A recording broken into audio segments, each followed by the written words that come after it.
Learn play with science पर। जैसा कि आपको पता है हमारा जो उपसहसंयोजक यौगिक चैप्टर चल रहा है उसके कुछ टॉपिक्स हम कवर कर चुके हैं।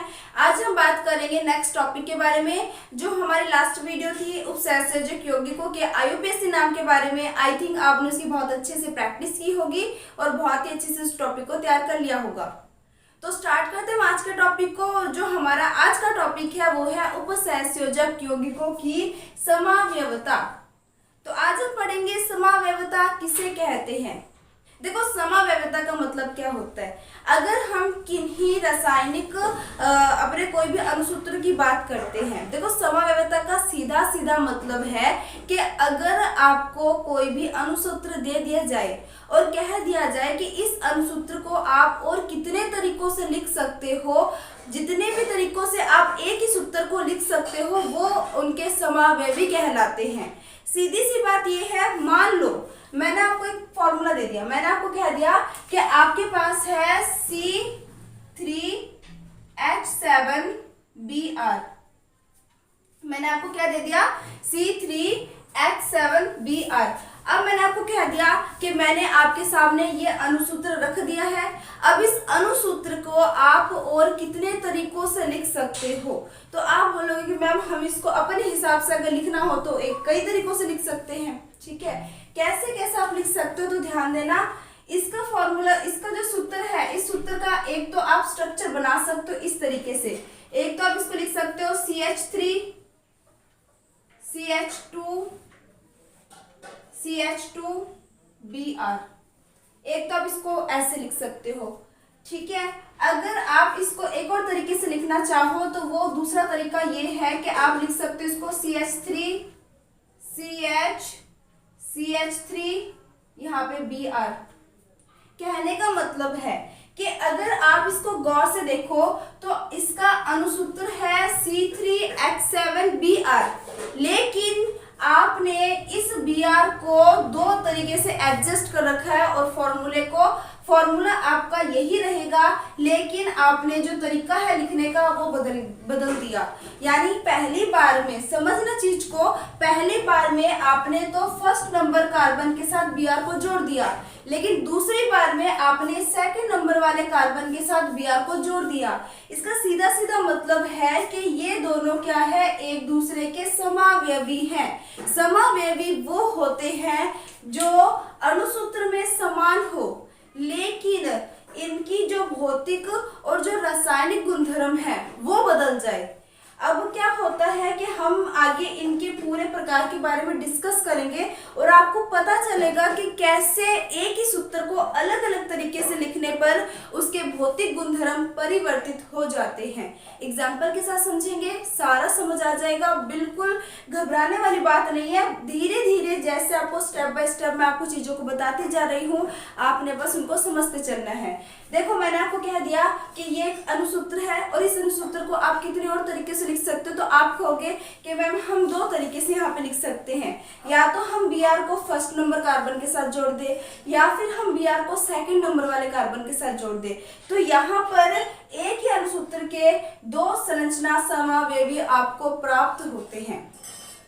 सीधी सी बात एक बार याद रखो, एक ही अणुसूत्र से आपने दो इसकी संरचना बना ली अलग अलग, तो ये इसके दोनों क्या हुए, समावयवी हुए। आप खुद देख सकते हो कि कार्बन की संख्या दोनों में कितनी है, 3 है।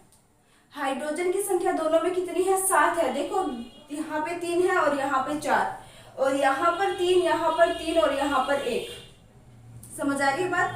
कहने का मतलब है जिनके अणुसूत्र समान हो लेकिन रासायनिक और भौतिक गुणधर्म अलग अलग हो, वे एक दूसरे के समावयवी कहलाते हैं और इस घटना को समावयवता कहते हैं। क्लियर बात। तो इसकी डेफिनेशन देखते हैं। डेफिनेशन क्या है, देखो उपसहसंयोजक यौगिकों की समावयवता। कई बच्चों की डिमांड होती है कि मैम हमें नोट्स के अकॉर्डिंग लिखवाओ ताकि हम खुद से नोट्स बना सकें।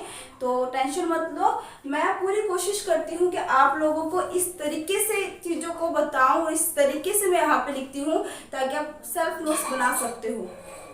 तो ध्यान देना यहाँ पर, ये देखो डेफिनेशन इसकी, 2 या 2 से अधिक रासायनिक यौगिक जिनके अणुसूत्र समान हो, जिनके अणुसूत्र क्या हो, समान हो, परंतु उसकी संरचना व त्रिविम व्यवस्था भिन्न भिन्न हो, परंतु संरचना बदल गई ना।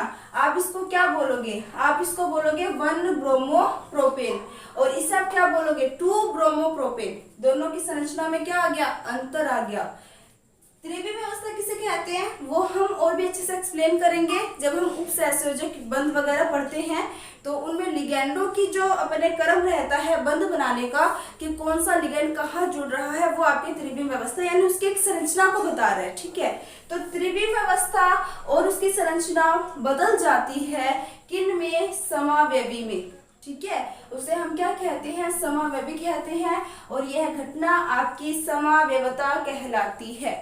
आई थिंक समझ आ गया होगा समावयवता किसे कहते हैं, समावयवी क्या चीज है। ठीक है, बात आती है कि जो आपके समावयवता होते हैं ये आपके 2 प्रकार के होंगे, हम इसको डिटेल से पढ़ेंगे। फिलहाल आप ध्यान में रखो 2 प्रकार कौन कौन से हैं इसके, एक तो है संरचनात्मक समावयवता और एक आपका त्रिविम समावयवता। संरचनात्मक समावयवता जिसमें हम स्ट्रक्चर वगैरह के बारे में डिस्कस करने वाले हैं कि किस किस तरीके से स्ट्रक्चर में फर्क पड़ सकता है, वो संरचनात्मक समावयवी कहलाते हैं। और अगर हम बात करें त्रिविम समावयवता के बारे में, तो त्रिविम समावयवी कौन कौन से होते हैं, वे समावयवी जिनकी आकाशीय व्यवस्था यानी हम उपसहसंयोजक यौगिकों के लिगेंडों के साथ बॉन्डिंग के बारे में, केंद्रीय धातु परमाणु की बॉन्डिंग के बारे में डिस्कस करेंगे, वो होगा आपका त्रिविम समावयवता। क्लियर बात, सीधी सी बात है। इनमें तो हम नॉर्मल स्ट्रक्चर पढ़ेंगे, इनमें हम बॉन्डिंग वगैरह अच्छे से शो करके पढ़ेंगे। अब बात आती है संरचनात्मक समावयवता में कितने प्रकार हैं, तो जो इम्पोर्टेंट जो है सबसे ज्यादा वो है आयनन, हाइड्रेट, बंधन, उपसहसंयोजन। देखो एक चीज याद रखना, मैं आप लोगों को एनसीईआरटी के अकॉर्डिंग पढ़ाती हूँ, ठीक है, और एनसीईआरटी में आपको जो इम्पोर्टेंट है वो मैं आपको सारा कवर करवाती हूँ। अलग अलग बुक्स जो होते हैं, कई बच्चों को ये दिक्कत रहती है कि मैम ये एक छोटा टॉपिक रह गया, ये रह गया, तो टेंशन मत लो, क्योंकि बुक जो होते हैं वो अलग अलग होते हैं। कोई एक आधा टॉपिक होता है, कई बुक में एक्स्ट्रा हो और कई बुक में ना हो, तो कोई बड़ी बात नहीं होती। जो इजी टॉपिक होते हैं वो आप खुद कवर कर सकते हो। तो देखो यहाँ पर संरचनात्मक समावयवता की बात करें तो इसमें एक आप पढ़ोगे आयनन समावयवता, एक आप पढ़ोगे हाइड्रेट समावयवता, एक आप पढ़ोगे बंधन समावयवता और एक आप पढ़ोगे उपसहसंयोजन समावयवता।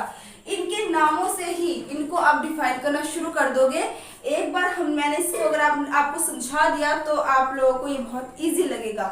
नेक्स्ट अगर अपने त्रिविम समावयवता की बात करें तो इसमें आपके 2 प्रकार कौन कौन से हैं, एक तो है ज्यामिति और एक है प्रकाशिक। तो ये भी हम डिटेल से पढ़ने वाले हैं। तो आई थिंक अभी जो मैंने आपको नॉर्मल बातें बताई है वो समझ आ गई होगी। आप जल्दी से स्क्रीनशॉट ले लो, फिर हम बात करेंगे संरचनात्मक समावयवता के बारे में डिटेल से। तो स्क्रीनशॉट ले लो जल्दी से। अब हम बात करेंगे संरचनात्मक समावयवता के बारे में। तो संरचनात्मक समावयवता देखो नाम से पता चल रहा है, जिनके अणुसूत्र समान हो लेकिन जिनकी संरचनाएं अलग अलग हो उसे हम संरचनात्मक समावयवी कहेंगे, और यह घटना हमारी संरचनात्मक समावयवता कहलाएगी। ठीक है, तो सबसे पहले अपने बात करते हैं इसकी डेफिनेशन के बारे में। डेफिनेशंस में इसलिए लिखवा रही हूँ ताकि आपको नोट्स वगैरह बनाने में कोई दिक्कत ना हो। तो देखो यहाँ पर अपने बात करेंगे संरचनात्मक समावयवता के बारे में। तो वे यौगिक जिनके अणुसूत्र समान हो लेकिन संरचना भिन्न भिन्न हो संरचनात्मक समावयवी कहलाते हैं। और अभी मैंने आपको बताया है कि संरचनात्मक समावयवी आपके 4 प्रकार के जो है इंपॉर्टेंट है। तो सबसे पहला जो है वो है आपका आयनन समावयवता।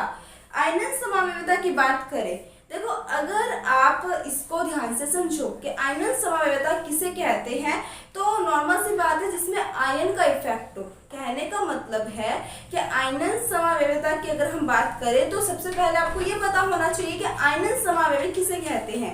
आयनन समावयवी किसे कहेंगे, मान लो आपको कोई अणुसूत्र दे दिया जाए और उस अणुसूत्र में आपको आयन अलग अलग प्राप्त हो, अणुसूत्र एक हो लेकिन उसको आप अलग अलग आयन से प्राप्त कर सको, तो वो हमारे आयनन समावयवी कहलाएंगे। तो पहले तो इसको एग्जांपल के साथ समझते हैं। जैसे मान लो आपके पास ये है अणुसूत्र है, ठीक है, अणुसूत्र क्या है आपके पास PTNH3 की 2Cl2, ये आपके पास क्या है अणुसूत्र है। अब इस अणुसूत्र से आप इसको 2 तरीके से लिखोगे। देखो किस तरीके से लिखोगे, आप इसको इस तरीके से भी लिख सकते हो, Pt NH3 की 2 Cl2,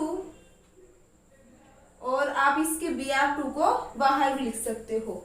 या फिर एक और तरीका क्या है, आप एक और किस तरीके से लिख सकते हो, Pt NH3 की 2 Br2, और आप Cl2 को भी बाहर निकाल सकते हो। कहने का मतलब है कि यहाँ पर आपका आयन के रूप में Br है और यहाँ पर आपका आयन के रूप में क्या है, Cl है।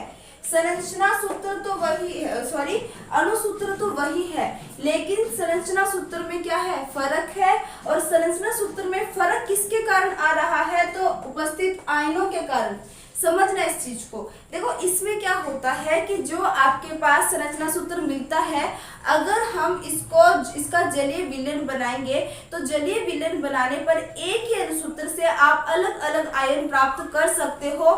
जैसे आपके पास एग्जांपल है Pt NH3 की 2 Cl2 Br2। अब ये आपके पास अणुसूत्र है। अब इस अणुसूत्र को आपने दो तरीके से देखा कि आप इसको दो तरीके से पा सकते हो। अगर इसकी संरचना सूत्र ये होता है Pt NH3 की 2 Cl2 समन्वय मंडल के अंदर और Br2 समन्वय मंडल के बाहर है, तो इसके जलीय विलयन में आपको कौन सा आयन मिलेगा, आपको ऑब्वियस सी बात है Br- आयन मिलेगा। क्योंकि एक बात मैंने आपको पहले से ही बता रखी है, जो समन्वय मंडल के बाहर होते हैं उनको हम आसानी से अलग कर सकते हैं, चाहे वो आपका धन आयन हो चाहे वो आपका ऋण आयन हो। फिलहाल तो यहाँ पर आपका ऋण आयन है। अगर आप इसका जलीय विलयन प्राप्त करना चाहोगे तो जलीय विलयन में आपको आयन कौन सा मिलेगा, तो यहाँ पर Br- मिलेगा। लेकिन अगर हम इस वाले संरचना सूत्र की बात करते हैं तो इसमें आपको जलीय विलयन में कौन सा आयन मिलेगा, Cl2- आयन मिलेगा। कहने का मतलब ये है कि अणुसूत्र समान हो लेकिन जलीय विलयन में आपको अलग अलग आयन प्राप्त हो, और अलग अलग आयन के कारण जो इसका गुण है, जो इसका रासायनिक गुण है, वो भी बदल जाए। इसका जलीय विलयन प्राप्त करोगे तो जलीय विलयन प्राप्त करने पर आपको ये जो समन्वय मंडल है ये धनायन मिलेगा और आपको Br2 जो है वो ऋणायन के रूप में मिलेगा। और ये आपको किस कलर का मिलता है, तो याद रखना है ये आपको मिलता है येलो कलर का। किस कलर का मिलता है, येलो कलर का। लेकिन अगर इसी की बात करते हैं, है यही अणुसूत्र लेकिन संरचना सूत्र अलग है, और इसके अंदर अगर हम इसका जलीय विलयन प्राप्त करेंगे तो वहां पर आपको आयन के रूप में अब Cl- मिल रहा है, क्योंकि Cl- जो है वो समन्वय मंडल के बाहर है, और जो समन्वय मंडल के बाहर होता है उसको हम बहुत आसानी से अलग कर सकते हैं। जो समन्वय मंडल के अंदर होता है हम उसको किसी भी कंडीशन में अलग नहीं कर सकते। तो यहाँ पर अगर हम इसकी बात करें तो ये जो है आपको व्हाइट कलर का मिलता है, यानी आप पहचान जाओगे कि येलो कलर का जब आपको अवक्षेप मिल रहा है यानी यहाँ आयन के रूप में Br2 बैठा हुआ है, और अगर आपको अवक्षेप के रूप में आपको व्हाइट कलर मिलता है तो आप समझ जाओगे कि यहाँ पर आपको क्या मिल रहा है, Cl2 मिल रहा है। कहने का मतलब है आयनन समावयवता कहते किसे हैं, मैं इसको डेफिनेशन के साथ बताती हूँ, आपको समझ आ जाएगा धीरे धीरे, टेंशन मत लेना, बहुत इजी कॉन्सेप्ट है। देखो आयनन का मतलब क्या होता है, आयनन का मतलब होता है आयनाइजेशन, यानी आयनों में टूट जाना। जो चीज आयनों में टूटेगा आयनन समावयवता वही प्रदर्शित करेगा, और समावयवता का मतलब यही है कि जिनके अणुसूत्र समान हो लेकिन उनके संरचनात्मक सूत्र अलग अलग हो। यहाँ बात चल रही है आयनन समावयवता के बारे में। तो आयनन यानी आपके प्लस माइनस चार्ज में वो कब टूटेंगे, जब आप उन्हें जल में मिलाओगे या फिर किसी ऐसे कारक में मिलाओगे जिससे वो आयनों में टूट सके। तो आयनों में टूटने के बाद वो आपको एक ही अणुसूत्र अलग अलग आयन दे, एक ही अणुसूत्र अलग अलग आयन दे, तो उसे हम क्या बोलेंगे, आयनन समावयव बोलेंगे। बिल्कुल इजी कॉन्सेप्ट है, मैं इसकी डेफिनेशन पढ़ देती हूँ। आयनन समावयवता किसे कहते हैं, वे संकुल यौगिक जिनका अणुसूत्र समान होता है। ये तो मतलब ये लाइन तो आप लोगों ने हरे की डेफिनेशन के साथ लिख ही देना है कि जिनके अणुसूत्र समान है, क्योंकि अणुसूत्र इनमें हर कंडीशन में क्या होंगे, समान होंगे। दूसरी बात, लेकिन जलीय विलयन में अलग अलग आयन देते हैं। अणुसूत्र क्या है, समान है। अणुसूत्र क्या है, दोनों का समान है। लेकिन जलीय विलयन में ये आपका अलग आयन दे रहा है, जिस कारण भौतिक गुण बदल गया।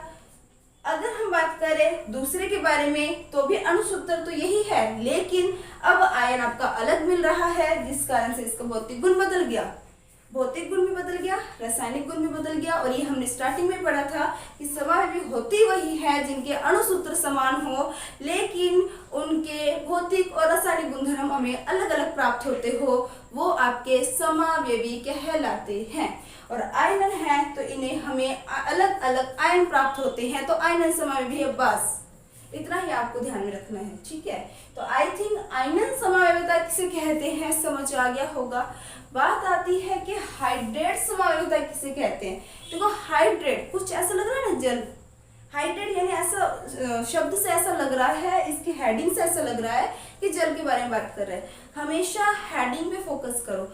हेडिंग पे फोकस करोगे तो मटेरियल जो है ना अंदर का, वो धीरे धीरे अपने आप ही समझ आने लग जाएगा। जब कोई भी चीज पढ़ाया जाए ना, तो सबसे पहले आप खुद सोचो कि आपको उसके हेडिंग से क्या लग रहा है, क्या क्या मतलब आपके माइंड में आप क्या क्या चीजें ला सकते हो सिर्फ एक हेडिंग से। तो वहीं से आपको कई क्वेश्चंस के आंसर मिल जाते हैं। जैसे मान लो आयनन समावेविता है। समावेविता किसे कहते हैं, आपको मैंने समझा दिया, आपको क्लियर है। जैसे मैंने बोला आयनन, तो माइंड में एक बात क्लियर होना चाहिए कि यहाँ पर आयन से रिलेटेड बात चल रही है, क्लियर बात। अब बात आती है हाइड्रेट समावेविता। हाइड्रेट समावेविता किसे कहेंगे, तो यहाँ पर मैंने आपको क्या बोला, कुछ जल लग रहा है, हाइड्रेट यानी वाटर को बोल रहा है एक टाइप से। तो समावेविता तो वही है जिनके अणुसूत्र समान हो लेकिन संरचना भिन्न भिन्न हो। यहाँ बात आ रही है कि हाइड्रेट समावेविता किसे कहेंगे। यहाँ पर अब आपने इंक्लूड कर लेना है जल को। किसको इंक्लूड कर लेना है, जल को। आप देखोगे कि जिनका अणुसूत्र समान हो, लेकिन अगर हम इसकी संरचना की बात करेंगे तो संरचना में इसके जल के अणु आपको अलग अलग मिलते हैं। या तो सारे के सारे जल के अणु आपको समन्वय मंडल के अंदर मिलेंगे, या फिर वही अणुसूत्र है लेकिन जल के अणु समन्वय मंडल के बाहर मिलेंगे। समझना इस चीज को मैं क्या बताना चाहती हूँ। देखो मान लो आपके पास क्या है, ये अणुसूत्र है। अणुसूत्र क्या है, CrCl3.6H2O, ठीक है। अब ये जो आपके पास अणुसूत्र है, इस अणुसूत्र से हम कैसे कैसे संरचनात्मक समावेवी प्राप्त कर सकते हैं, तो आपको ध्यान में रखना है। यहाँ पर हम 3 प्रकार के संरचनात्मक समावेवी प्राप्त करेंगे। इसको मैं ऐसे भी लिख सकती हूँ, ध्यान देना, इसको मैं लिख सकती हूँ CrH2O की 6Cl3, या फिर इसको मैं लिख सकती हूँ CrH2O की 5Cl, यहाँ पे आ जाएगा Cl2.H2O। या फिर मैं इसको एक और तरीके से लिख सकती हूँ, वो है आपका CrH2O की 4Cl2, बाहर आ जाएगा आपका Cl.H2O की 2, ठीक है। देखो कुछ नहीं है, अगर आप इनमें फर्क देखोगे ना, वैसे तो अणुसूत्र में तो कोई फर्क नहीं है, अणुसूत्र तो तीनों इसी से मिलकर बना है।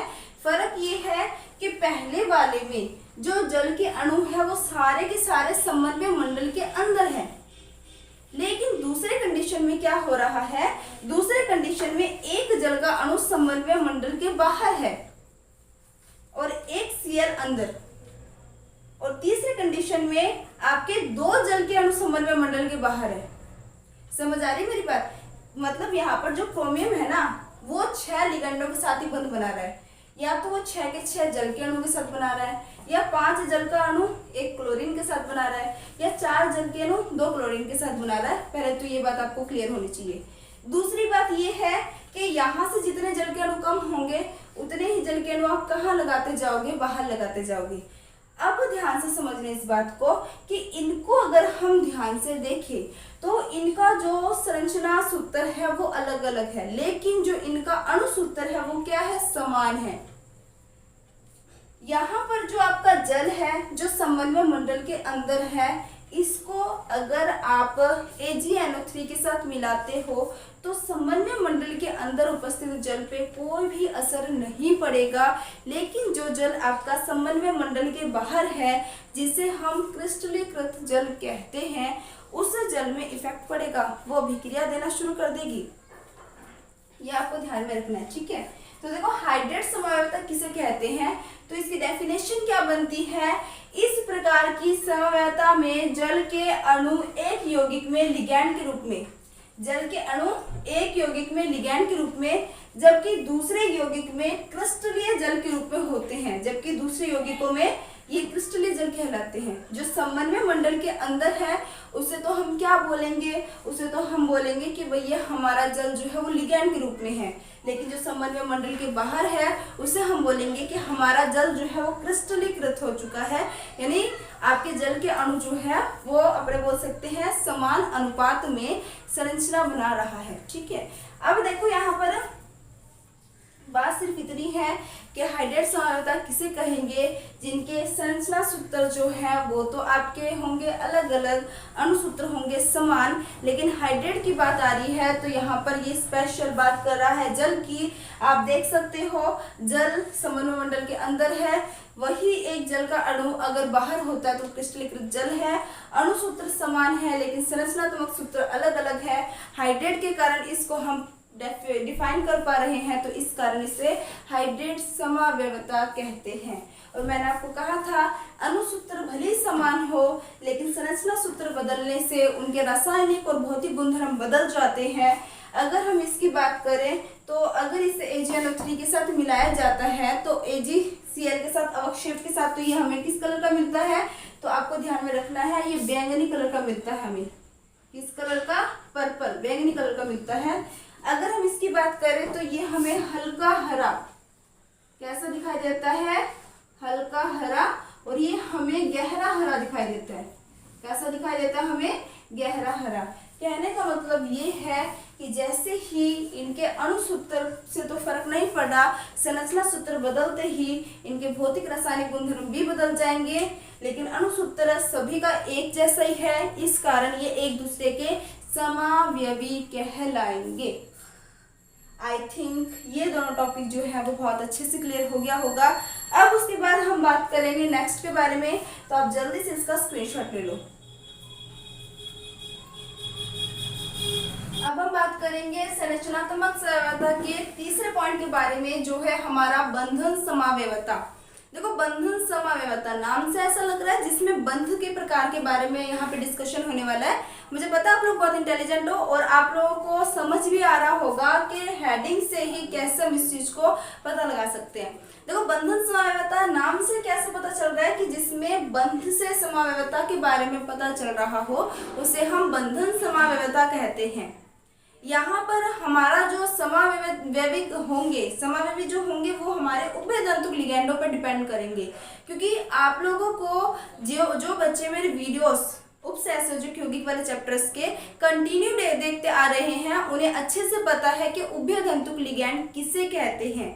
आपको पता है, मैंने आपको बता रखा है कि उभयतंतुक लिगैंड क्या होता है।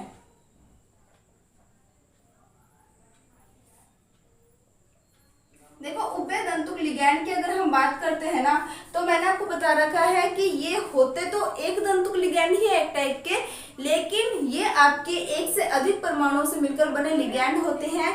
जिन बच्चों ने मेरे पहले वाले वीडियोस नहीं देखे, उसमें एक टॉपिक है, एक वीडियो है, उसमें लिखा हुआ है उपसंयोजक यौगिकों के प्रकार और लिगैंडों के प्रकार के बारे में, और मैंने उसमें बहुत अच्छे से इनको अच्छे से समझा रखा है। तो जिन्होंने नहीं देखा वो देख लें ताकि ये आपको बहुत अच्छे से समझ आए, और जिन्होंने देख रखा है उन्हें तो फिर ये टॉपिक अच्छे से समझ आएगा ही।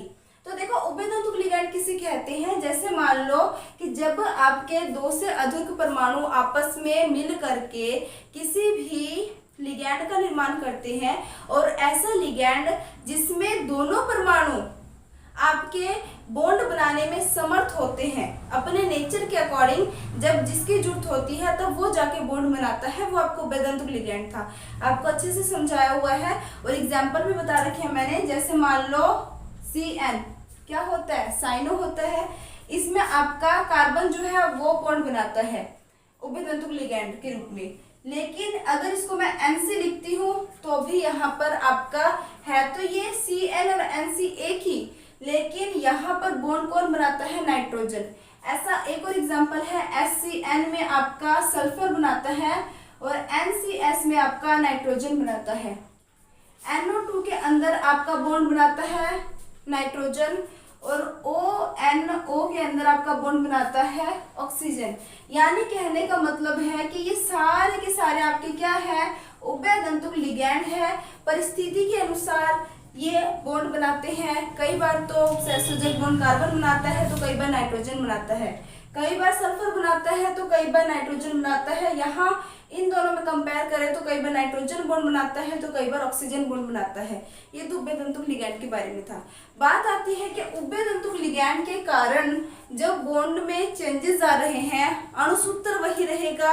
अगर मैं बात करूं कि आपके CN को तो अपने बोलते हैं साइनो, NC को अपने बोलते हैं आइसोसाइनो, है तो दोनों सेम ही ना, दोनों में एक ही कार्बन है, एक ही नाइट्रोजन है, अणुसूत्र समान है, लेकिन दोनों का जो गुण है वह बदल चुका है क्योंकि बॉन्ड बनाने वाले अलग अलग हैं। यानी उभयदंतुक लिगैंडों में जो समावयवता प्रदर्शित होती है उसे हम क्या बोलते हैं? बंधन समावयवता बोलते हैं, क्योंकि इसमें बंध बनाने वाले अब कौन हो चुके हैं? अलग अलग हो चुके हैं। एग्जाम्पल के साथ देखते हैं इसको, अपने मान लेते हैं, इसको कोई एग्जाम्पल ले लेते हैं। एग्जाम्पल के रूप में मैं ले लेती हूँ क्रोमियम, अपने CN वाला एग्जाम्पल ले लेते हैं, CN की 5Cl Cl2, या फिर क्रोमियम NC की 5Cl Cl2। ठीक है, अगर आप इन दोनों को ध्यान से देखो तो क्या इनमें कोई फर्क है? कोई फर्क नहीं है, दोनों का अणुसूत्र समान है, लेकिन इनमें जो बॉन्ड बनाने वाले हैं लिगैंड वाले वो आपके क्या हो चुके हैं? अलग अलग आ चुके हैं, क्योंकि इनमें उभयदंतुक लिगैंड आ चुका है और उभयदंतुक लिगैंड का गुण यही है कि उसमें आपके जितने भी परमाणु होते हैं वो भी अपने आप परिस्थिति के अनुसार बंध बना सकते हैं। तो पहले तो इसकी डेफिनेशन देखते हैं। डेफिनेशन क्या है? यह समावयवता उभयदंतुक लिगैंडों में पाई जाती है। पहली लाइन ही इसने बोल दी, इसलिए मैं आपको कह रही हूँ जिन बच्चों ने लिगैंडों के प्रकार वाली वीडियो नहीं देखी वो जरूर देखना। अगर नहीं समझ आएगा, यहाँ पे नहीं समझ आएगा तो वीडियो जरूर देख के अपने इस टॉपिक को क्लियर कर लेना। फिलहाल देखो यहाँ पर बंधन समावयवता किसमें पाई जाती है? उभयदंतुक लिगैंडों में। दूसरी बात, जिनमें 2 या 2 से अधिक दाता परमाणु होते हैं वो आपके क्या कहलाते हैं? उभयदंतुक लिगैंड कहलाते हैं। और उभयदंतुक लिगैंड के कारण जो आपका बॉन्ड बनेगा उसे हम क्या बोलेंगे? उसके कारण जो समावयवता प्रदर्शित होगी उसे हम क्या बोलेंगे? उसे हम बोलेंगे बंधन समावयवता। अच्छा, आपका होमवर्क है कि आप लोगों ने इनका नाम जो है वो मुझे कमेंट करके बताना है, क्योंकि मैंने आपको उपसहसंयोजक यौगिकों के IUPAC नाम भी जो है उनको कैसे निकालते हैं ये समझा रखा है। तो आप बताओगे, मुझे बहुत खुशी होगी, मुझे ये रहेगा कि भाई हाँ बच्चे पढ़ रहे हैं। चलो देखो यहाँ पर नेक्स्ट अपने बात करते हैं उपसहसंयोजन समावयवता। अब उपसहसंयोजन समावयवता में कौन से एग्जाम्पल आते हैं? तो आपको ध्यान में रखना है कि जब मैंने आपको टॉपिक कराया था उपसहसंयोजक यौगिकों के प्रकार, तो मैंने आपको कहा था कि उपसहसंयोजक यौगिक आपके 4 प्रकार के बनते हैं। एक तो बनता है संकुल धनायन सरल ऋणायन, एक बनता है सरल धनायन संकुल ऋणायन, एक बनता है संकुल धनायन और संकुल ऋणायन, और एक आपको उदासीन प्रकृति का होता है। तो आपने तीसरा पॉइंट जो सुना संकुल धनायन संकुल ऋणायन, तो उसमें जिनमें अपने बोल सकते हैं दोनों ही संकुल की फॉर्म में हो, सरल कुछ भी ना हो, उस टाइम जो आपकी समावयवता प्रदर्शित होती है उसे हम बोलते हैं उपसहसंयोजक समावयवता। देखो पहले इसको डेफिनेशन को समझो, फिर एग्जांपल के साथ मैं आपको बता दूंगी इसमें होता क्या है। वे यौगिक जिनमें धनायन व ऋणायन दोनों ही संकुल होते हैं, दोनों में से कोई भी सरल नहीं होता। जैसे मान लो ये है, अब इसमें आपको दिख रहा है कि संकुल तो आपका क्या है? धनायन है, सरल आपका क्या है? ऋणायन है। लेकिन उपसहसंयोजक समावयवता वो प्रदर्शित करेंगे जिसमें धनायन और ऋणायन दोनों ही संकुल अवस्था में हो। नेक्स्ट ये बोल रहा है इनमें समन्वय समावयवता पाई जाती है। समन्वय समावयवता यानी दोनों के अंदर जितने भी चेंजेस हो रहे हैं वो सारे के सारे चेंजेस संकुल के अंदर होंगे, यानी समन्वय मंडल जो आपका बनता है उनके अंदर होंगे। अंदर क्या होता है, आयनों का एक्सचेंज होता है। देखना आगे, दो संकुल आयनों के मध्य लिगैंडों के विनिमय से यह समन्वयता घटित होती है। अब देखो एग्जाम्पल देते हैं हम आपको। मैंने मान लो आपको एग्जाम्पल दे दिया कि एक तो मैंने लिख दिया CONH3 की 5, CrCN की 5 नहीं, आपने 6 लेते हैं क्योंकि 6 का लिगैंड बनेगा यहाँ पर, ठीक है, 6 ले लेते हैं। अब आप इस एग्जाम्पल में देखोगे कि यहाँ पे सरल कुछ नहीं है, संकुल ही आपका धनायन है, संकुल ही आपका ऋणायन है। लेकिन कई बार क्या होता है कि अणुसूत्र तो यही है लेकिन संरचना में कैसे परिवर्तन हो सकता है। देखना यहाँ पर मैं इसको इसी तरीके से लिख देती हूँ, COCN की 6, CrNH3 की 6, ठीक है। अब इसमें और इसमें क्या अंतर है, कोई अंतर नहीं है। इसमें भी एक कोबाल्ट है, इसमें भी एक कोबाल्ट है, इसमें NH3 की 6 है, इसमें NH3 की 6 है, इसमें क्रोमियम है, इसमें क्रोमियम है, इसमें CN की 6 है, इसमें भी CN की 6 है, यानी अणुसूत्र दोनों में समान है। फिर फर्क किस चीज का है, फर्क आप देखोगे तो इसमें जो NH3 आयन है वो आपका कोबाल्ट के साथ जुड़ा हुआ है, लेकिन आगे जाके NH3 आयन को आप देख रहे हो कि वो क्रोमियम के साथ है। यानी कहने का मतलब है कि यहाँ क्या हो रहा है, आयनों का एक्सचेंज हो रहा है। किसका एक्सचेंज हो रहा है, आपका आयनों का एक्सचेंज हो रहा है जो कि संकुल के अंदर है। समझ आ रही है मेरी बात। अब दोबारा डेफिनेशन को देखोगे और आपको समझ आ जाएगा कि मैं क्या बोलना चाहती हूँ। वे यौगिक जिनमें धनायन व ऋणायन दोनों ही संकुल होते हैं, पहली बात तो दोनों संकुल है। दूसरी बात, इनमें समन्वय समावयवता पाई जाती है। दो संकुल आयनों के मध्य लिगैंडों के विनिमय से यह समन्वयता घटित होती है। दो संकुल जो है इनके आयनों के मध्य किसका अपने बोल सकते हैं एक्सचेंज हो रहा है, विनिमय किसका हो रहा है, लिगैंडों का। यहाँ पर NH3 लिगैंड जो है वो कोबाल्ट के साथ जुड़ा हुआ है, लेकिन आगे जाके NH3 क्रोमियम के साथ जुड़ रहा है। यहाँ पर साइनाइड जो है वो आपका क्रोमियम के साथ जुड़ा हुआ है, आगे जाके साइनाइड आपका किससे जुड़ रहा है, कोबाल्ट के साथ। यानी यहाँ लिगैंडों का विनिमय हो रहा है। अणुसूत्र समान है, संरचनात्मक सूत्र में परिवर्तन हो गया, यही तो समझ था। समझ आ गई बात। तो आई थिंक ये वाले टॉपिक्स आपको क्लियर हुए होंगे। इसका नाम भी आप लोग देखो, आप लोग जितना लिख लिख के प्रैक्टिस करोगे, अगर आप लोग कमेंट करके मुझे इनके नाम का आंसर बताओगे तो बहुत ज़्यादा मुझे खुशी होगी। इनके नाम जो है वो आप लोगों ने कमेंट करना है, क्योंकि मैंने इनके नाम भी आपको सिखा रखे हैं कि जब संकुल ही धनायन हो और संकुल ही ऋणायन हो तो उस टाइम उसका नाम हम कैसे जो है देते हैं, कैसे उसकी ऑक्सीकरण अवस्था निकाली जाती है, कैसे ऑक्सीकरण अवस्था मानी जाती है, सब कुछ डिटेल से बता रखा है। तो आई थिंक ये समझ आ गया होगा। तो अब जल्दी से इसका स्क्रीनशॉट ले लो। आई थिंक ले लिया होगा आपने स्क्रीनशॉट तो। और मेरे हिसाब से कि आज जो हमारा टॉपिक था संरचनात्मक समावयवता वाला, वो आपको अच्छे से क्लियर हो गया होगा। अगर आपको टॉपिक्स अच्छे से समझ आ रहे हैं तो वीडियो को लाइक शेयर करना। जो बच्चे चैनल पे नए हैं वो सब्सक्राइब करना मत भूलना। और जिन बच्चों को मेरे ड्रीम क्लास के लर्निंग ऐप पर पैट कोर्स का नहीं पता, वो ड्रीम क्लास के लर्निंग ऐप को इंस्टॉल करके वहाँ से मेरे पैट कोर्स को परचेज कर सकते हैं, ताकि जिनको नोट्स की दुविधा है, जिनको ऑब्जेक्टिव क्वेश्चंस की दुविधा है, जो बच्चे एक्स्ट्रा में और चीज़ें चाहते हैं जैसे नोट्स वगैरह हो गए, ऑब्जेक्टिव क्वेश्चंस हो गए, टेस्ट सीरीज होगी, तो वो सारे के सारे आपको ड्रीम क्लासेस के लर्निंग ऐप पे अवेलेबल है। तो मैं यही कहूँगी, आप लोग इसी तरीके से हंसते रहिए, मुस्कुराते रहिए, अच्छे से पढ़ते रहिए, और जो मेरे क्वेश्चंस होते हैं इनके आंसर भी जरूर दीजिए। और इससे मुझे मोटिवेशन मिलता है कि मैं आप लोगों के लिए ऐसी वीडियोस और बनाऊं। और इसी तरीके से आप लोग पढ़ें। Bye, all the best, take care.